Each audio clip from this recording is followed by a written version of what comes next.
Okay, welcome everyone. Let's get started. It's a nice, beautiful, sunny afternoon or morning, I guess, here in Kent County, and thanks for joining us. Welcome to our Kent Branch April 2026 educational presentation. My name is Cindy Robichaux. I am part of the Kent Branch operating team, along with Janet Vanderriviere, who is monitoring the chat for us today. We thank you for joining us.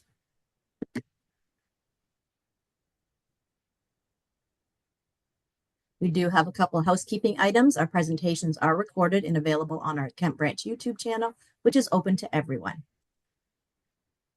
Your microphones and your cameras have been turned off, but we welcome your questions. If you hover your mouse near the bottom of the screen, you will see a bar with a chat icon on it. If you click on this, it will open the chat box to the side. Here, you'll see the new chat. You can click on this and choose myself or Janet and type your questions or your messages for ourselves or for our speaker. For anyone joining us for the first time, let me tell you a bit about Ontario Ancestors. Ontario Ancestors, also known as the Ontario Genealogical Society, is a nonprofit registered charity which was founded in 1961. It is the largest genealogical society in Canada with a mission to encourage, bring together, and assist those interested in the pursuit of family history and to preserve Ontario's genealogical heritage. Be sure to visit the website to learn more about the resources and supports that are available to assist you in your family history research. Ontario Ancestors has over 30 branches and special interest groups all across Ontario, and we are the Kent branch. Sorry for being so slow. I've got two mouses on the go here. Our family history library is located on the second floor of the Chatham Kent Public Library in Chatham. It holds over 45 years worth of historical and genealogical resources for Kent County and beyond. We are open to the public on Friday and Saturdays from 1 till 5, and we also try to accommodate other times by appointment. We always like to connect with people interested in genealogy and local history. You can connect with us at this email. Also, you can join our Facebook group, which has over 1,000 people who are interested in genealogy and Kent County history. And we also have a very comprehensive website with lots of resources, not only for our branch members, but for the general public. So be sure to visit. May 7th, we hope you can visit the Tilbury Senior Fair. It's always a good time. The Kent branch and the Essex branch are going to team up to represent Ontario Ancestors, and we will have an information table there. So we hope you can stop by for a visit.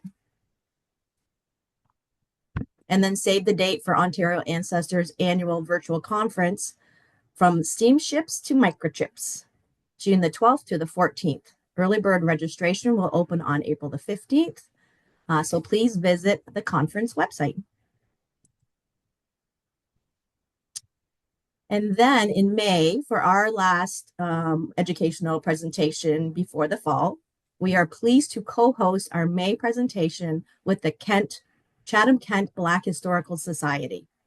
This will be an in-person event. We try to hold a couple of those a year, and it will be held at the McKinley Reception Center at 463 St. Clair Street in Chatham. This event is free and open to anyone to attend. If you cannot attend in person, though, you can still join virtually. More information on how to join virtually and details about the presentation can be found on the Kent Branch website, but also on the CK Black Historical website as well. So we hope if you're in the area, you will stop by and join us. It's always great to connect in person and chat and have some treats. Okay, so for today's webinar, In Search of Land, Immigration of the Delanghe Family from Belgium, with our guest speaker, Pascal Delanghe, joining us this morning all the way from Belgium. Pascal holds a degree in electronic engineering and a PhD in applied sciences. He has held a variety of international management and director positions in the telecom field, including CEO. His full career, though, did not stop him from becoming an avid genealogist and published author, with articles in the Flemish genealogy magazine De Vlaamstam as well as his own family history book in 2021 called From George to France, Tales of 450 Years of Family History. And then in 2024, he published his next book, which describes the immigration of one branch of the Delanghe family, which set down roots in Kent County. Pascal, thank you so much for joining us. We'll turn it over to you now. Okay, thank you very much, Cindy, for the nice introduction. And thank you also for having me. Let me just try to pick up my presentation here.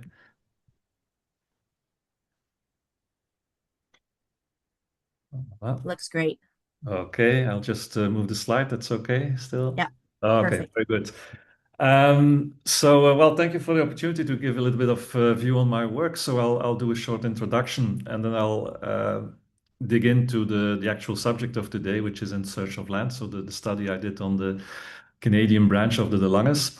And I also assembled a couple of slides on how you can search for yourselves in the Belgium archives, because I know that a lot of you have Flemish ancestry, so might be worthwhile to get some pointers there.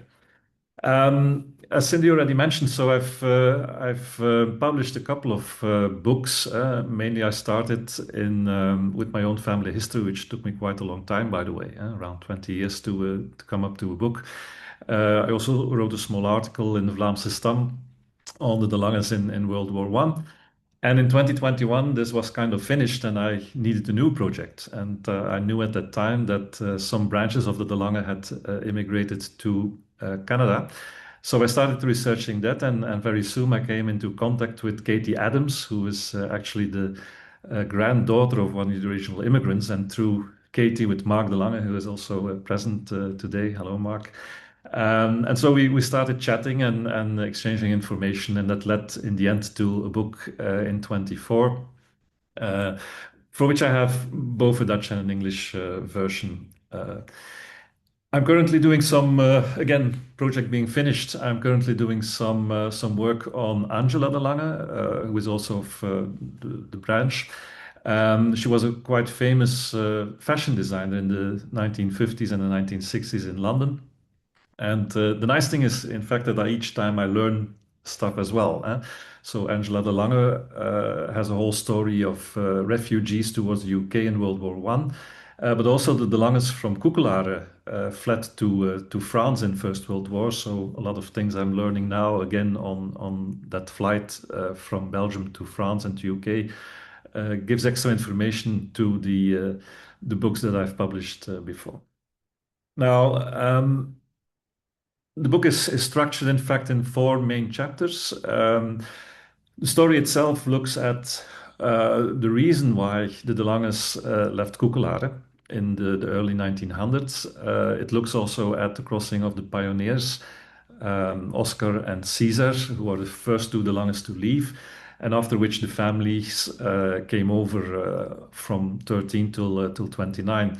And also, but that's a smaller chapter, I had a look at how, in fact, the Delanghes also integrated into their new life in Canada. I was very fortunate that Mark gave me access to his father's notes, Oscar William, and to be sure, in fact, that everything is documented, I also included all the information in the book. And then a lot of detailed information on the deeds and some of the historical documents. It all starts, in fact, with if you look to the common ancestry of the Delanghes, it all starts in the 1500s with this person. He's called Joris. We don't know too much about Joris. We just know that he lived in a village called Zwevenzele, which is, if you look at the map, it's the green dot here on the map. And just to give you a sense of perspective, this is Belgium.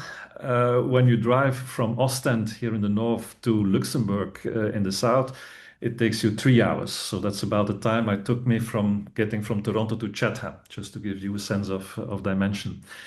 So Zwevenzele, that's where Joris is living. We know a little bit more about his son, Pieter, who is a farmer and actually a very big farmer. At that time, he owns 25 acres and has another 75 acres in lease, which makes him one of the most important farmers in the region.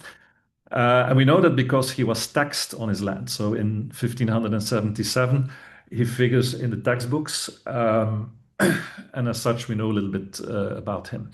And so this is, in fact, Joris and Peter are the oldest known ancestors from Mark and myself. Fast forward to 1800, for another person that is important in the family history of the Canadian branch is Idonie Francisca. Idonie is born end of the 18th century in Echtehem, so that's also, if you look back to the map, it's not that far from Koekelare, a bit above Zwevenzeel, so it's the orange dot on the map. And Idonie has two children. She has the first child, Anna Theresia, who only gets to get a couple of months old. But she has a son, Karel August, who is actually the great-grandfather of Hector de Lange from Delhaven Orchards, and then also the great-great-grandfather from Mark, Karel August. Now, she was an unwed mother, which was very common at that time. You see in the 19th century that, in fact, a lot of women get pregnant without being married. It has a lot to do with the social context in that time. The young girls, but also young boys, they were sent over for apprenticeship on the farms or in households when they were around 16, 12 to 16 as a kind of cheap labor, to be honest. They had a kind of apprenticeship, but in effect, it was child labor and cheap labor. And a lot of these girls got pregnant. A lot of young people being far away from home was, of course, one of the reasons. The farmer that couldn't keep his hands to himself was another possible reason. So it was a common, accepted situation for a lot of women. But at the same time, of course, once they grew a little bit older, they did marry and had families. And very often, when they married, the new husband took on the children with his name. Now, Idonie also married a little bit later in 1815 with Peter Tratsaar that you see on the left side of the slide. Peter was a fisherman in Ostend. But he didn't take over, so he didn't give his name to Karel August. So she remained with the child with the name De Lange, although they still had some other children together, some children Tratsaert. Most probably it was because Karel was at that time already 6 years old, so it would have been a little bit silly to pretend he was from Peter. And that's in fact why the name De Lange that you have now in Canada persisted. And for the same, or in another situation, it could have been the name Tratsaert at that time. Again, we do a little bit fast forward to 1900, beginning of the 20th century. And when we look at the context in Flanders, they are very bad off. So it's really a poor region at that time. And it doesn't help, of course, that you have the beginning of the industrialization and the mechanization in farming. And it puts a lot of day laborers and farmers out of business. Moreover, in fact, you have cheap import of grain from Canada, actually, which pushes down the prices further, and it becomes very difficult for the small farmers living on 1, 2 acres to make ends meet. At the same time, you have industrialization coming on, and you have a picture here on the left side of the slide from the spinning industry in Ghent. And you see a lady with a toddler on her lap and then some children. So it's a kind of typical image where you see a lot of children. Each 2 years, there's an additional child. You need to understand also that at that time, the wages she could make in one day could buy her 1 or 2 breads. So you can imagine that it was really very hard for her to feed the children, pay for the housing, have some decent food on the table. So it was really a very bad situation for most of the working people at that time. Another picture, a little bit from the same period, is child labor, which was very much present. Here you see a child working in a phosphor factory. So a phosphor factory where matches were made. No protection, as you see, in very unhealthy situations. And remember, this was only 120 years ago. So fortunately, we had a lot of progress, of course, at that time. But so in general, it's a very poor region. not a lot of prospects, very hard for farmers to get to make ends meet. And within that context, we have the family of Hendrik Delanghe. And you see Hendrik here standing before his farm. Next to him, you see his wife Romani Lieke. And then you have on the left side of the picture, you have Eugénie Delanghe, his daughter, together with two children, Maurice and Marie de Gat, because Eugénie was married to de Gat. So that's the picture of the family in the 1930s. You also see at the bottom of the slide Koekelare village around 1900. Koekelare was a very typical type of village. You have one street leading up to the church, and for the rest you have a lot of farms. You see a lot of people also on the street because in the early 1900s taking a picture was something of a special event, so they all came to see what was happening. Hendrik has a quite big family, so he has 7 children, 4 boys, 3 girls. So we already saw Eugénie Delanghe, so that was his oldest daughter. He has his sons Oscar, Adolf, and Caesar and Maurice, and then 2 other girls, Sidonie and Bertha. As you already see on their deceased dates, they all moved in the end to Canada, with the exception of Sidonie. Hendrik, you could consider him as part of the lower middle class. So he did have some money, he did have some properties, and here, in fact, you see the properties and the leaseholds that he had in 1906 in Koekelare, referenced to the street plan of today. And actually, on the picture, if you see here the curb where the car is, this is actually also the curb that was there as an access to the farm. So that topology of the street has been kept. And so, if you ever in Koekelare, you can still have a look there, standing on the grounds of Hendrik. Now, as I mentioned, and I pictured it a bit, Flanders in 1906 was not a very nice place to be. There was little prospect. Hendrik did own 7 acres of land, but if you have 7 children, well, it's not a very sustainable future, of course, for the children.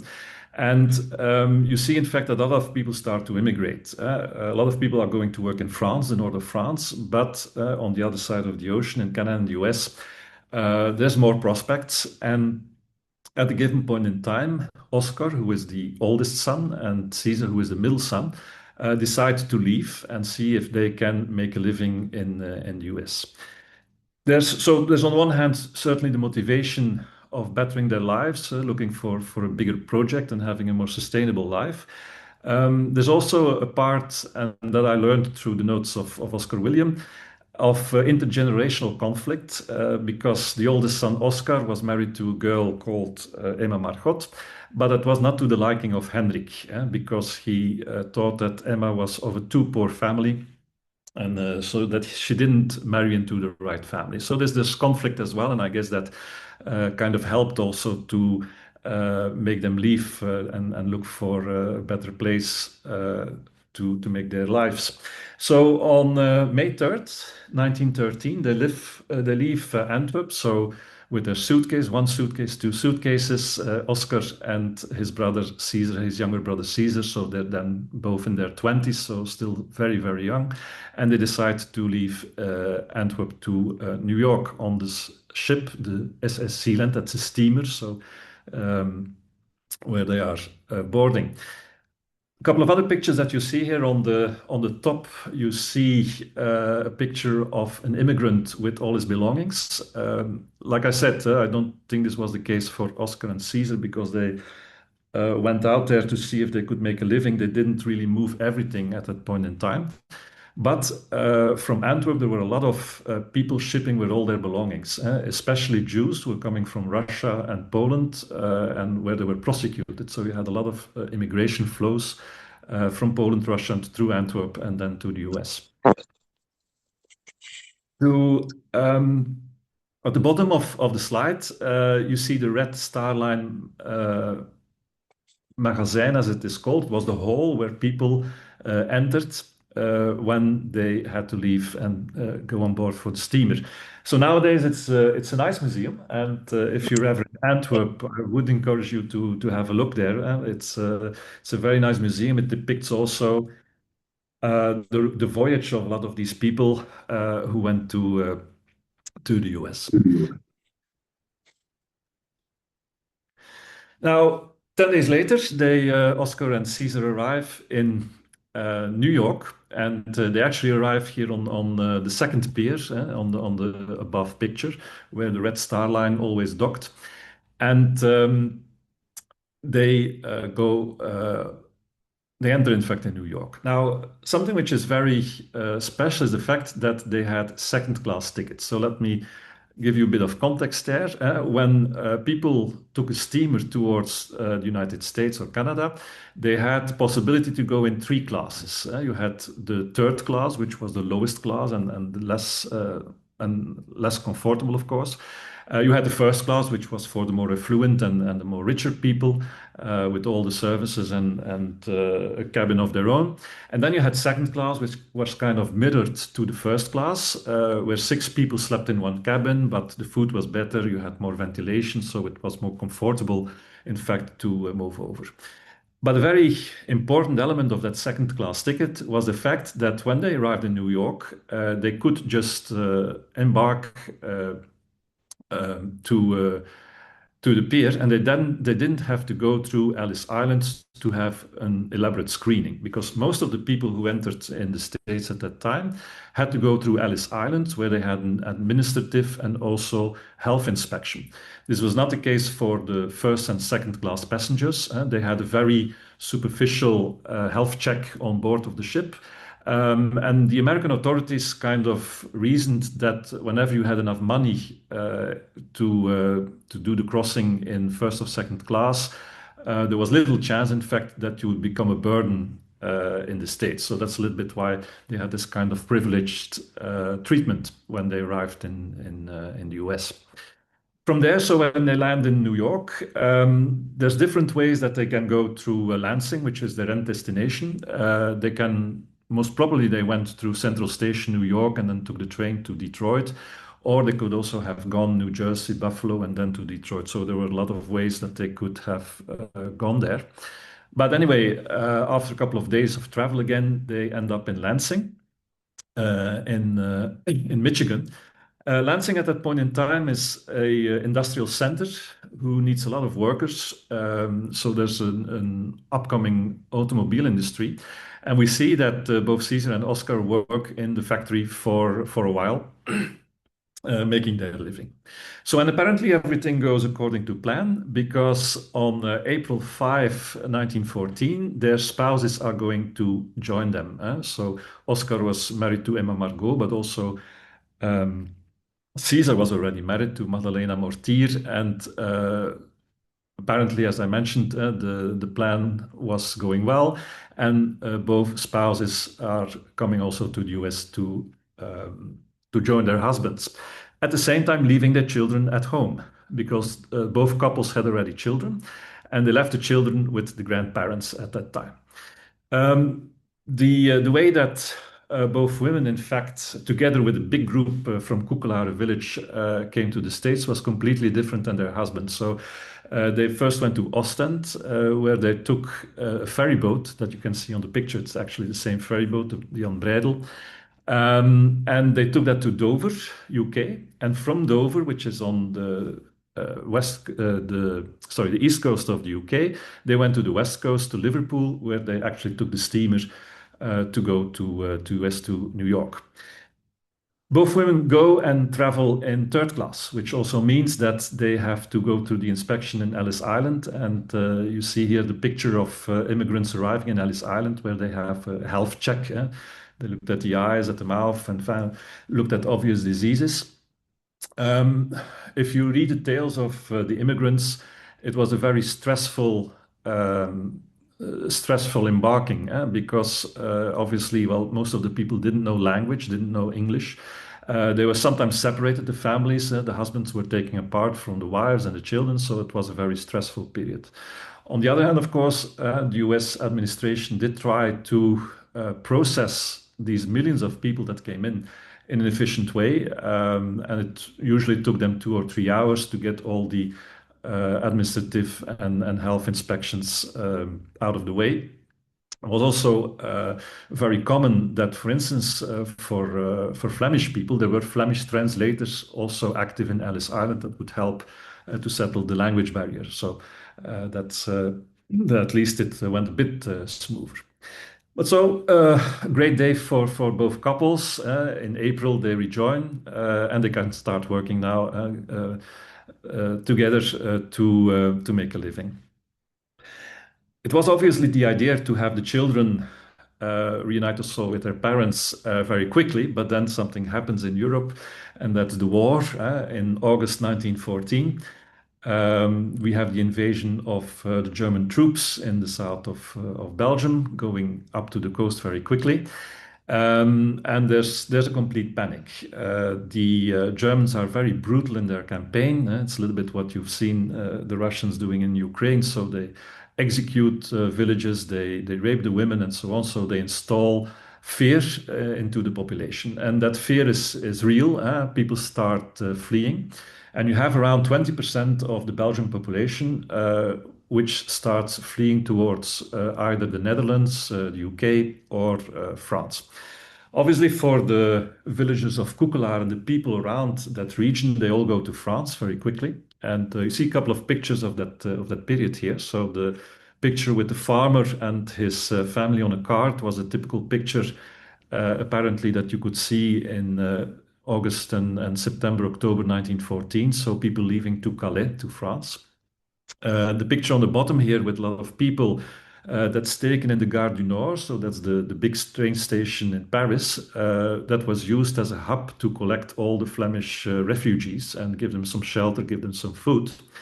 And the picture here in the middle is actually the picture of the brothers of Caesar and Oscar Adolf. So he's sitting here in the middle, Adolf, and then Maurice is standing after him. So Maurice is the father of Hector, and I see that Hector also joined us for the webinar.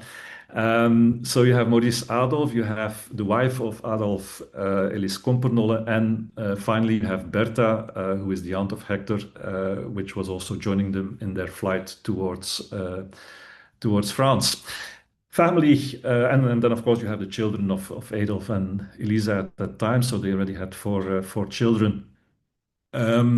So they flee, first of all, to Paris, and from Paris they are distributed over France. And Adolf, his brother and sister, and the family, they end up in a small village in the middle of France. You can see it on the map. It's Château Ponsac, where they will sit out the rest of the war, working obviously within the local industry and trying to make a living there. What happened to the other children, because you still had the children of Caesar and Oscar also in Koekelaar. Some get out. It's not very clear, but apparently with one of the grandparents could take one of the children with him to France, but I couldn't trace where they ended up. But it's for sure as well that one of the children, Zoe, stayed in Koekelaar together with the grandmother because they could not get out in time, and so they had to live the whole war in Koekelaar, which was, by the way, very close to the front. So it was not a very obvious and an extremely dangerous situation there.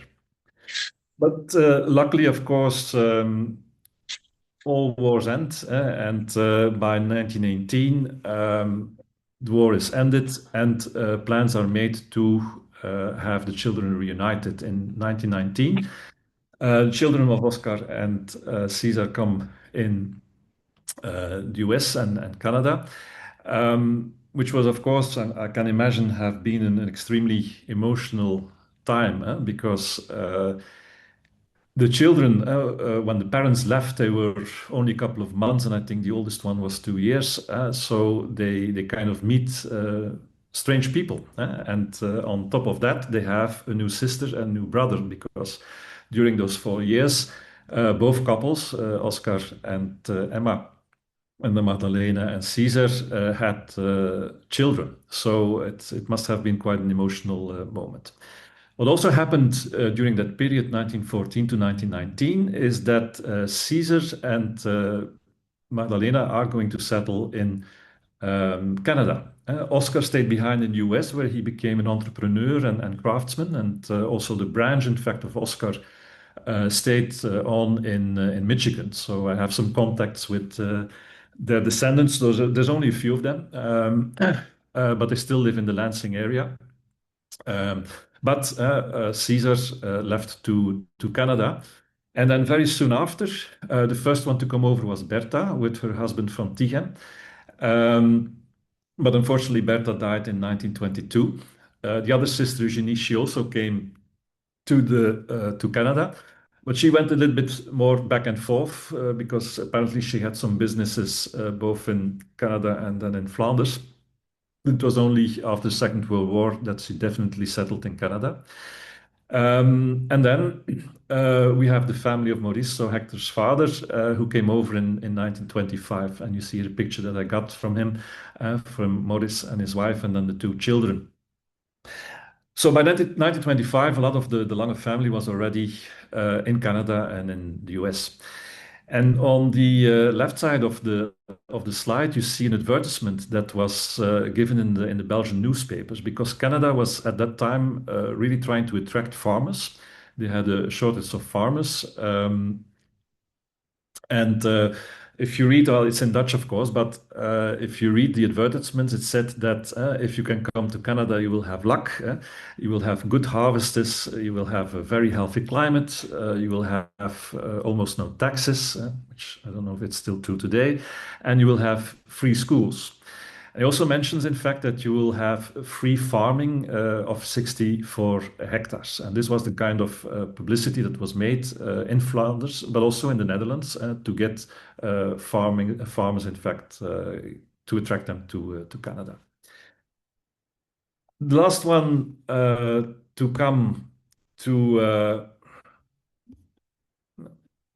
the last one to come to Canada is Adolf. And you see here a picture of Adolf and his wife Elisa Kompenolle. And on the right side of the slide, you see Adolf at a slightly later age when he was doing some bowling. It's a picture I got from a newspaper. Actually, they were already in their 40s when they left Flanders, and they had already 9 children. So it was quite an endeavor, I think, to have everybody move over. But so they were the last, in fact, to come. And with that crossing in October 1929, all the Langes, with the exception of Sidonie, all the Langes from Cuculaire had effectively migrated to the US and to Canada. Sidonie de Lange actually stayed in Belgium, where the couple, she was married as well, and the couple had a business which was going quite well, I heard. And so she stayed on in Belgium, taking care also of her mother and her father until they deceased. Now, obviously, then later on, the Langes integrated, and there's some nice stories as well that can kind of illustrate that integration. And to explain these pictures, I need to give you a little bit of context first. In the 1900, beginning of 1900s, as I told you, Flanders was a very, very poor region. But after and during the First World War, there was a kind of emancipation of the Flemish people. They were, until I would say in the 19th century, all the political power and all the financial power was more in the southern part of the country with the French-speaking minority. And the Flemish had no power at all, neither on a political level, neither on an economical level. But that changed during World War One, where Flemish soldiers who were put in the trenches saw that their blood to say it like that, their blood was as good as the one from the French colleagues from the southern part of the country. And there was also a lot of I would say unrest because most of the officers were French speaking and most of the soldiers, in fact, were Flemish. And that kind of instigated a movement to get more emancipation of the Flemish people. And it's called the Flemish movement. It's a very famous movement within Flanders that still today, in fact, is I would say, present in some of the political parties, striving for an independence of Flanders or striving, in fact, for more more financial and economical power in Flanders. Now, that's a bit the context, the Flemish movement. And the interesting thing is that the Flemish movement was also exported to Canada. Because some of the leaders of the Flemish movement thought that by pulling together with the Flemish in Canada and in the US, they could also exert more influence on the institutions at home. So there are several Flemish, in fact, who came to Canada and tried to make societies that supported the Flemish movement. And this was also the case. The De Langes were also involved. The Van Tichems and the De Langes were two families who were very much involved in that movement. And they founded what is called the Vlaamse of Vlaanderen's Kerels, so the guys from Flanders, and that's a kind of connection with an historical novel that we have in Flanders, who kind of put these nationalistic feelings on the book. And so they were very active within that movement. On top of the slide, you see Romein de Lange, who was the son of Adolf that we saw in the previous picture. And Romein was giving a very passionate speech, in fact, which is documented in the newspaper article that you see. It's from the Detroit Gazette, in which he tried to convince the Flemish community in Chatham and in Ontario to keep on using Flemish as a language. Obviously, we know what happened. I mean, the Flemish community as such was too small to be a self-sustained Flemish-speaking community, and I think most of you all, of course, have still heard some Flemish, maybe, but you don't. I don't think you still speak it. So it eventually Flemish died out a bit in your region, and English became the predominant language. But so nice to see, in fact, that the Flemish roots were very much present with the De Langes and with the Van Tichems at that time. There's two other pictures which paint a bit the context as well, and the picture on the right, so where it's written 11th of July, is actually a picture from a parade from Chatham in the 1930s, where they had a float, so a wagon in the parade commemorating the 11th of July. And again, giving you some context, the 11th of July is a very important symbolic date for the Flemish. It is in 1302 that an army on the 11th of July, 1302, that an army of farmers and civilians defeated the French king's army. Yeah, and so it's kind of symbolic day for, I would say, the strength or the independence of Flanders in history. And so also today, still in Flanders, the 11th of July is a kind of the Flanders National Day and a lot of festivities as well. So that kind of tradition was also taken in Chatham in the 1930s. I don't know if it still exists today, but if you read the Detroit Gazette from that time, it was really one of the high-level events or the most important events of the year for the Flemish community. Another nice picture is you see on the bottom, where some of the girls and the women are standing around a memorial. And it's also a very important symbolic memorial for the Flemish even today. So if you read the letters, it's AVV, VVK, and translated to English, it means everything for Flanders and Flanders for Christ. And it's a kind of symbol for the pacifistic agenda that was taken after the First World War, where the Flemish, obviously, who had suffered a lot in the war, wanted to go to a more Pacific society, peace for all, which of course we know didn't happen, leading up to the Second World War. But certainly in the interbellum between First and Second World War, this was a very important movement as well. And today, if you would visit Belgium and you go to Diksmuide, not so far from Koekelare, you have a big tower with those letters as well, and it's also again a symbol for Flanders, an important symbol that we still have. And again, these kind of symbols were shared, at least between the two world wars, between Flanders and the Flemish community in Canada and Chatham in particular. So that's a bit the end of the story, how the De Langes ended up. And here you see the two nice pictures with the one with Hector and Laura, who is the daughter of Caesar, and still very good today. And then Mark next to myself, and we took that picture in 23 at Delhaven Orchards. And the picture with Katie Adams, who is the granddaughter of Adolf, was taken last year when I gave this speech also to Mark's and Hector's family. So that's a bit the pictures we took there at that time. So that gives you a bit of the story. I have a couple of slides left for you to. I hope I at least awakened your appetite to also start searching your own ancestry if you have Flemish ancestry. So I have a couple of slides here with pointers how you can start that search.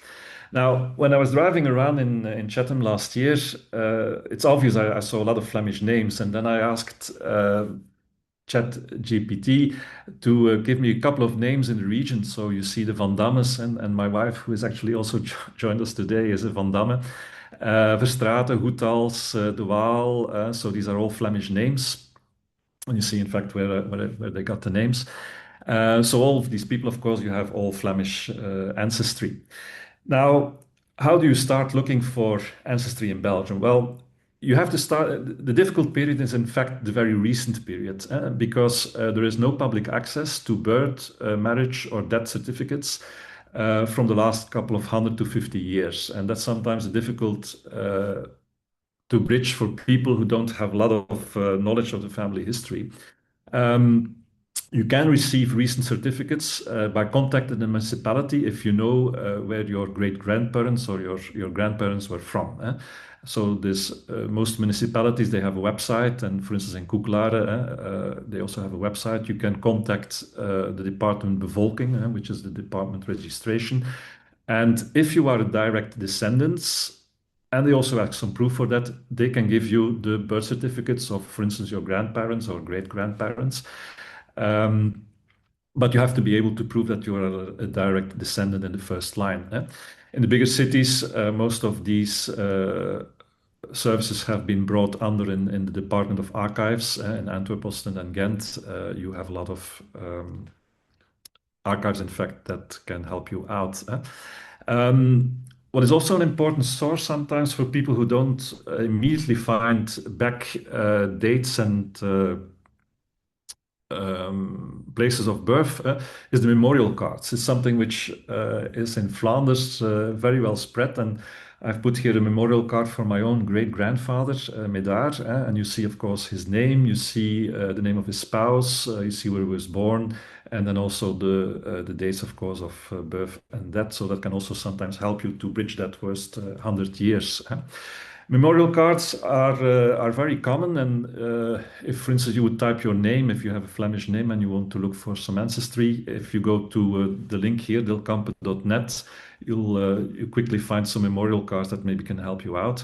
There's also a recent initiative of the Genealogical Society of Flanders, of which I put the link here, that holds a huge database of memorial cards, so that it can also help you.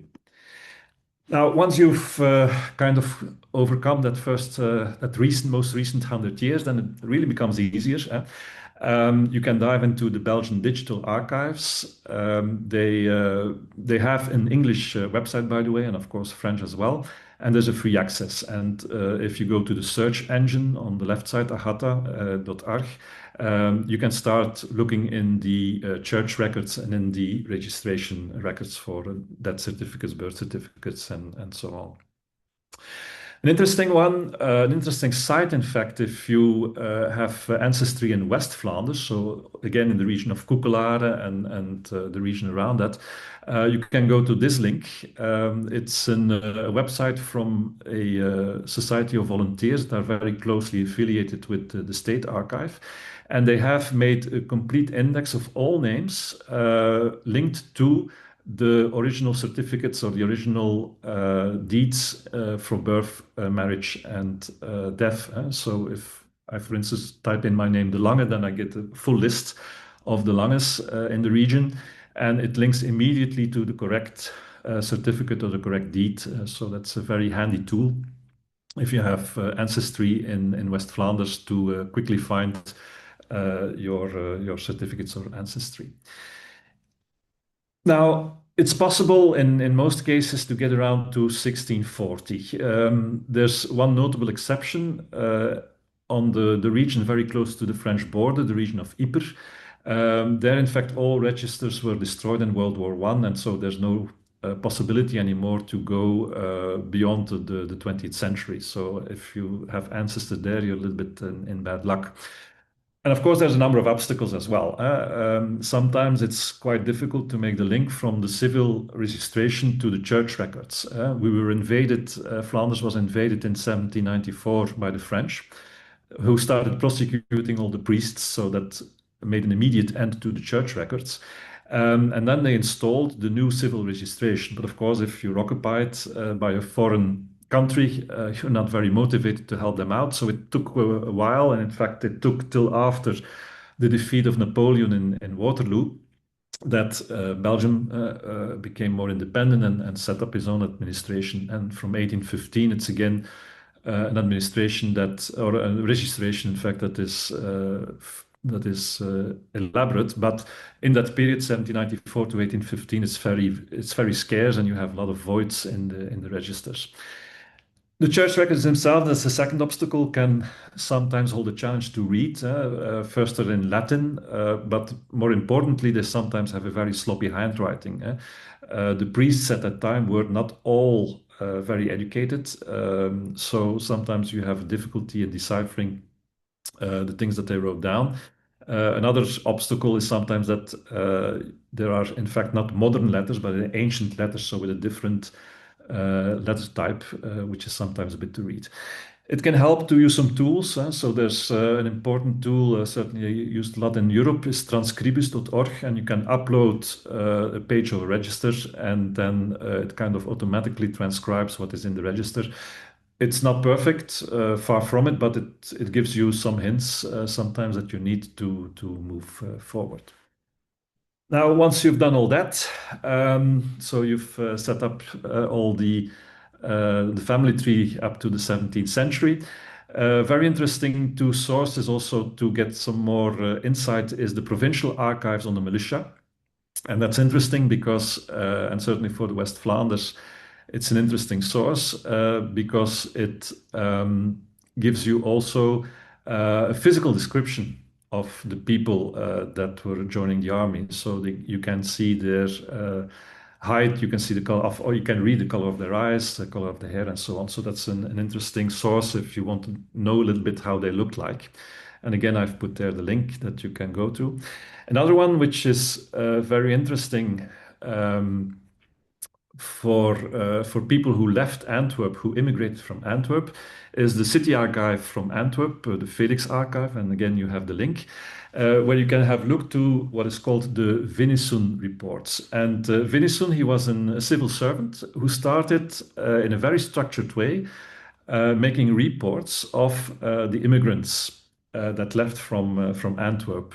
And so he noted where they were coming from, where they went through. He noted the money they had with them. So there's quite some information. So for all of you who have ancestors that left Antwerp in third class, you will find reports on that. And so Vinison only made reports for third class immigrants. So we didn't find back any reports on the longest because, as I mentioned, they left in second class. Now, if you have done all that and you want to even dig more, you can dive into the physical records. For that, you need to come to Belgium, obviously, and you can go to the state archives. We have one per Belgian province, and here you see the archive in Bruges. It's very nice buildings, by the way. They renovated and they built new buildings over the last 10 years, so they're very pleasant to be in. And you can look up the property deeds. All properties, even to today, are public. It's called the hypotheek books. The only thing is, if you would be motivated to look for those deeds, it's a bit of a hassle as you have to move through two indexes before you come to the original deed. So you can't really go to a state archive and hope that in 1 or 2 days you find the original deed. So it takes you some time. And there's some obstacles as well because the state archives access is quite limited. So you have around 3 days per week that they are open. So again, if you think I'm coming over to Flanders for a week and I'm going to do all my research, that might prove difficult. But they have a very helpful staff. And if you're interested, they also do paid research for you. Obviously, I've never used it because I do the research myself. But if you contact them and you have a very specific question, they'll for sure help you out. Another very interesting archive that you can dive into is the war records that I also used for the Delanghe family because they fled to France. And there's also records when they fled where they ended up. So that's also one archive which can be very interesting for having a look at some more details. And that's the last before one slide for the diehards. So like I mentioned, getting with the church records, you can go to the mid of the 17th century.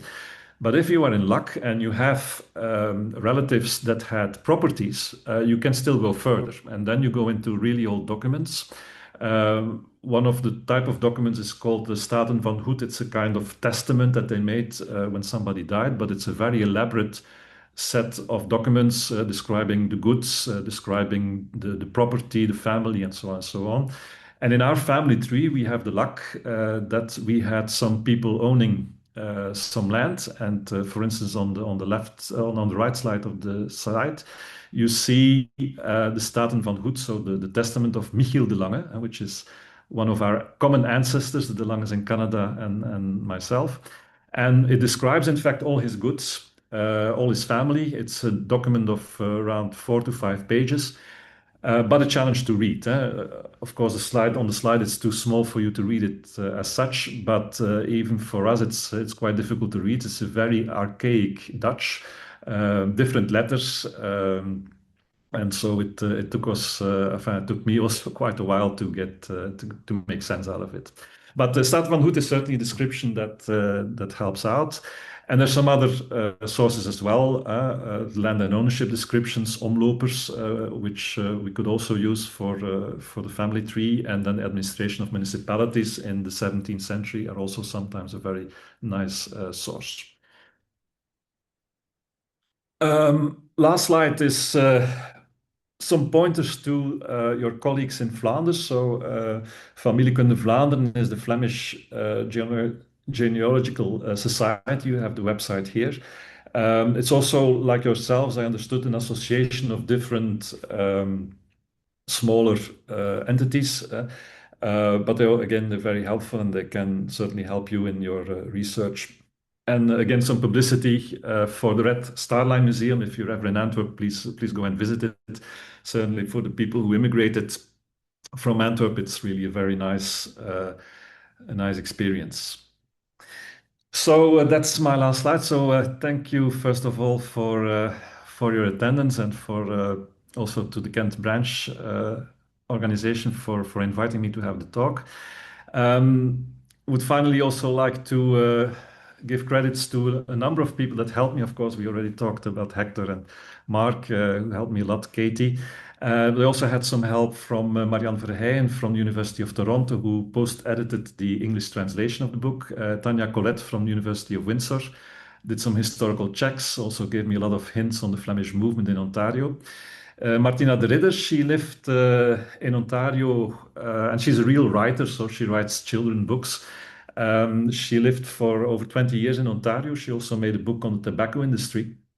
And then finally, Bernard Lotens, who is the head, in fact, of the Span Hier Society. So that's, in fact, the Koekelaar Archive.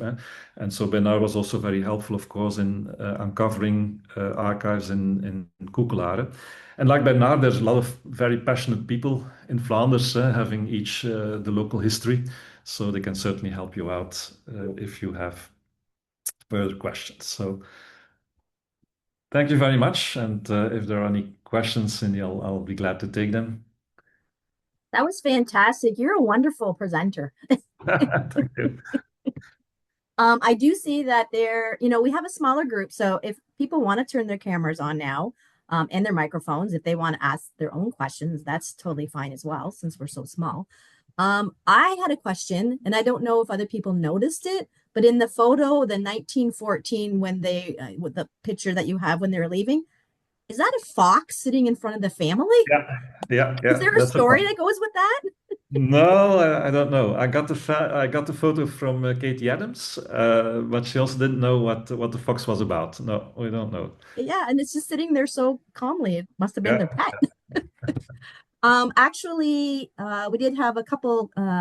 Thank you for the research tips and links. That's great that you included those in the presentation so people can, go away. And if they do have Flemish research, you've given them some pointers and some places to start, which is fantastic. Someone mentioned the transcribing website that you gave the link to. That is going to help them tremendously. It's too bad there's no public access, but like you said, after the 100 years, you provided some places that they can go look. Janet, are there any questions that were actually specifically sent to you? No, I don't see any questions, but as you said, if people want to unmute their microphone, you can do so. Yep, and say hello and talk to Pascal. I do want to share one thing that Janet did find for us, so I will share my screen. But if you want to go ahead and talk, go ahead. Hello, it's Hector Delanghe speaking, and I just want to pass the word on that Pascal, you've done a fantastic job bringing the family together, and I hope that this goes on. We have a daughter that's very interested in this, and she goes to Belgium. She's been in Belgium 2 times. She's going again, and I'm sure she's on the call or the Zoom, and it's just fantastic. Thank you. Thank you, Hector. Thank you. Nice seeing you again, Marilyn as well. So Janet was the one who had found this article in the Chatham Daily News. And Hector, I believe this is your father? No, is it George? Yeah, it's Hector, isn't it? My dad was Morris, and Morris was the youngest Delanghe. And I think, one of the only of that generation that's left. So, this is why this is so interesting because the family knows now where my grandparents come from. Right. And I'm the only one that's left of the original Delanges that come to Canada from that generation. So, and I'm 86, so I'm no spring chicken anymore. Well, this one was a whole. Can you see the photo? I don't know if. Yeah.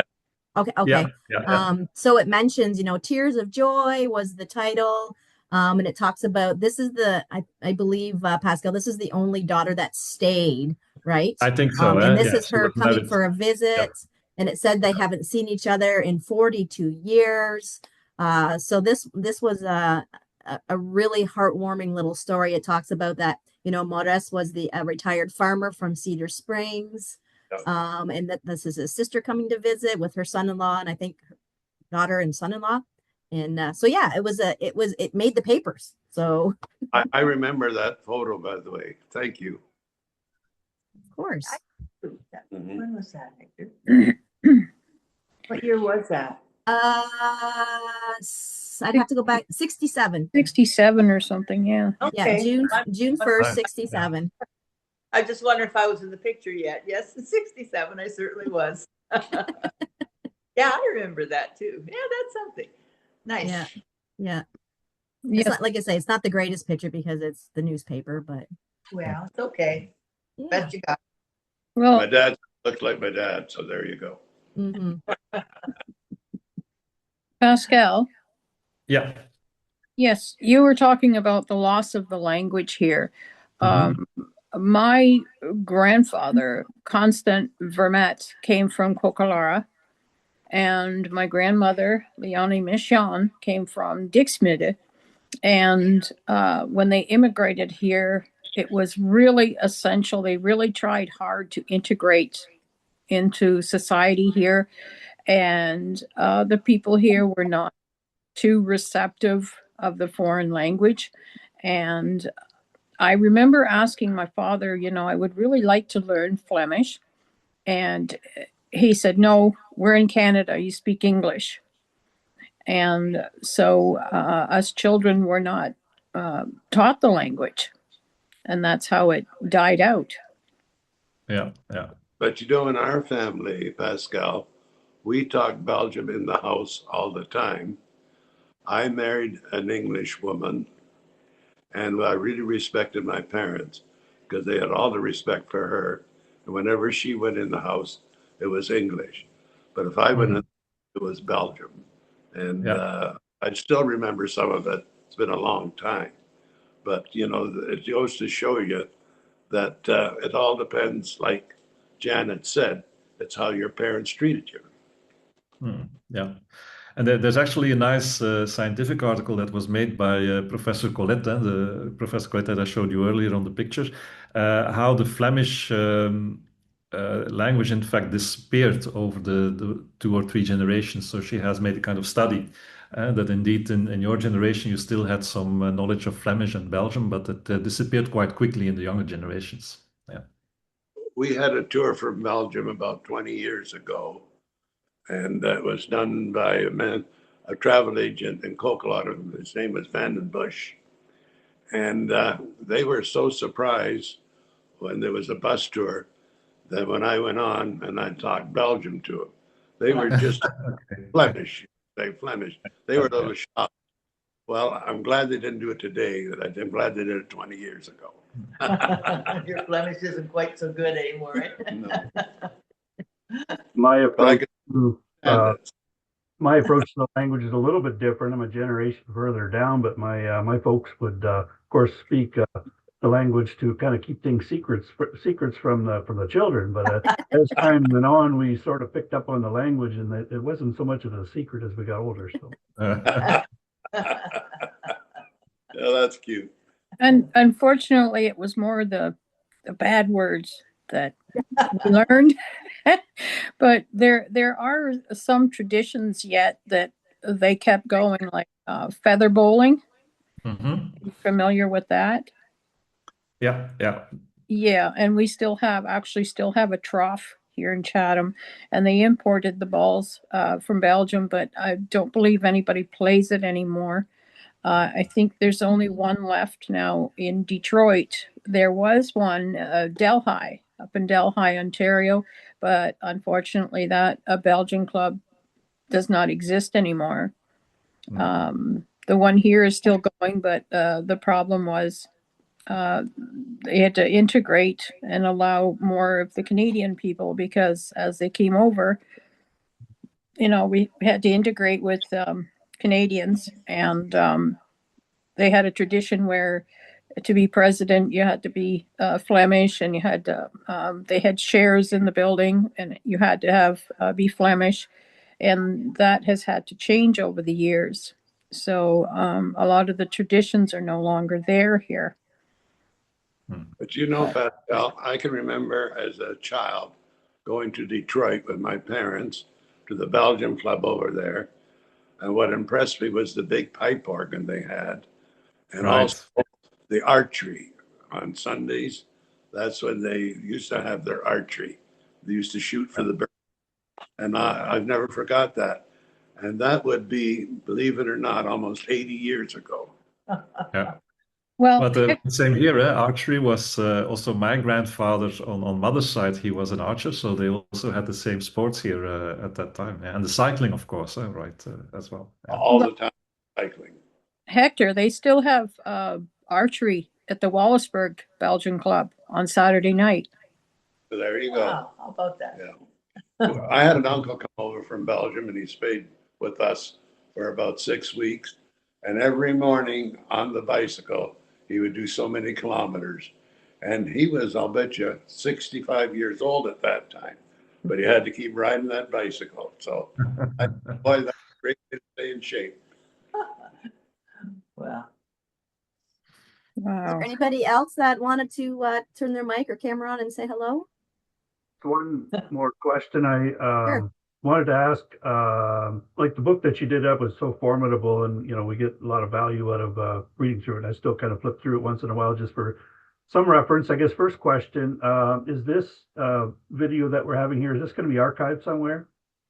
Yeah, so I don't know if you jumped in a little bit later, but at the beginning, I mentioned that we do have a Kent Branch YouTube channel, and it's free. Anybody can go there. So if you just Googled, Kent Branch YouTube, it should pop up. There's like 70 some videos there. So we try to archive our presentations just for that fact, so that people can go back and watch it that attended, but also people who maybe couldn't pop on this morning, they can go and watch the presentation too. So we can either get the link to you if you can't find it, shoot us an email at kent.ogs.on.ca, and we'll definitely get it to you. Janet, do you have Mark's email? Yes, I believe, Mark, I emailed you yesterday. Yep, I did. I got it. Yep, it's all good. The other question I had is, would there ever be another opportunity to produce more, maybe another edition of the book you did produce? And if so, what would be your minimum kind of order cost? And you don't have to answer today. Is that something maybe you could check into at all, or is that? Yeah, sure, Mark. I mean, if the thing is, if you still would like to have, I mentioned that when I was over last year as well. If you still have information that you would like to have included in the book, I'll be happy to kind of integrate it. So that's one part of the answer. And yeah, we can for sure. I mean, it's printing on demand. I just have to send it over. The only thing which is prohibitive if you only do 1 or 2 copies, I mean, the costs per book are so huge that it's not worthwhile. I think once you get like around 10 copies or something, then I mean, it's feasible to do it. Okay, good to know. Thanks. I like that, Mark. I think that's a very good point, because it would be very nice if we could have, like, for ourselves, our family mentioned in that book, our 2 daughters and sons. Our daughter Heather wasn't mentioned in the book before. And the trouble is, Hector is the last of the Morris Lange family. The Morris Lange family dies out now because our son Mark had no children, and we have 2 girls. So Hector's the end of an era. Well, they always keep the best to last, they say. But I'm glad to be available on YouTube. That's very informative. Thank you.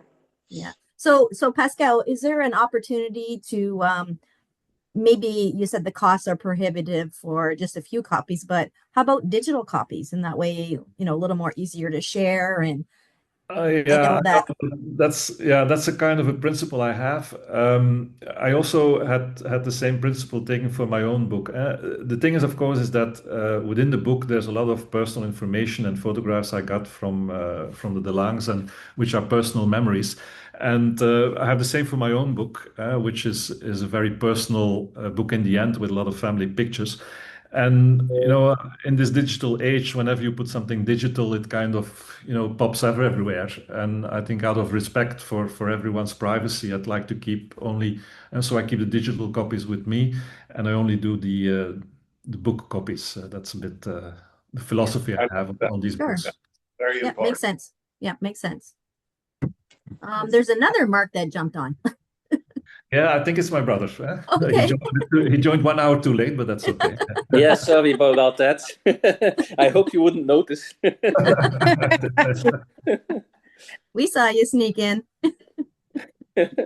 I wasn't sure if that was there's a Mark Delanghe from Wallaceburg, and then Hector has a son named Mark. Mm-hmm.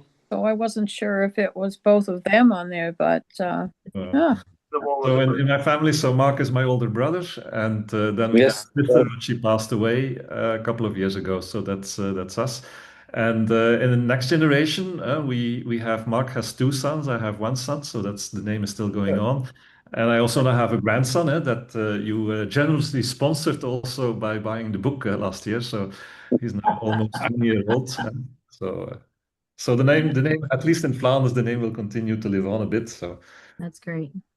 So it's interesting because right here is a good example of, not to get so blinded by surname spellings, because right here on the call, we have Delanghe spelled a couple different ways. And I know there's even more spellings out there. So it's, it's a good tip to just, think of all the other variables. And that's one of the, things that we tell new genealogists is don't get too hooked up that, oh, that's not my ancestor, because it's a Smith with a Y, not an I. So that's right there's an example of how when you come over, then the name change. So it's indeed. And it's more about the stories in the end than the names. So yeah, exactly. Well, that's how it changed into the United States.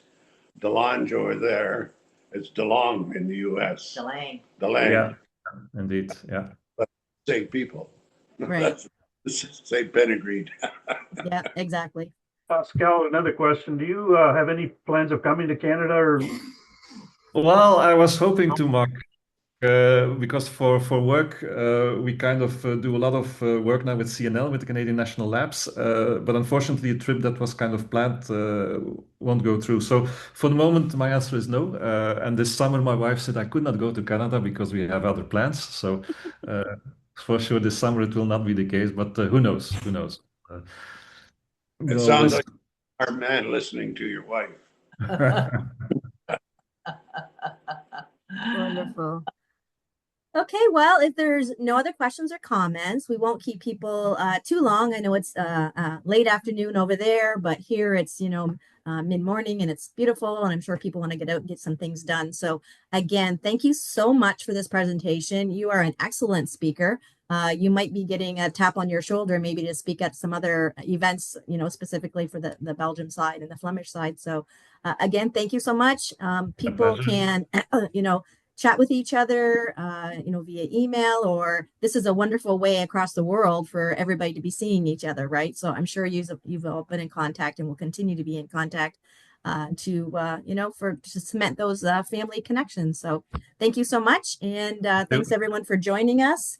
Visit our YouTube channel. Like I say, the presentation will be there. It takes a couple days to edit it and get it up, but it will eventually be there. So thank you so much. If you want the links sent to you, Hector and Mark, I can send you the links to the YouTube channel. But this has been fantastic. Pascal, thank you so much. Coquillara is dear to my heart because that's where my grandparents came from. And you've really renewed my interest in digging deeper into the archives. I thank you so much for the links and everything. And it's just been wonderful having so many family members in here. It's like a reunion. Yeah, it is. It is. Okay. Well, thank you. thank you. Thank you very much. It was nice seeing you again, Mark. Great. And Thank you. Bye. Goodbye now. Have a good day. Rest of your day, everyone. No. Bye-bye. Bye-bye.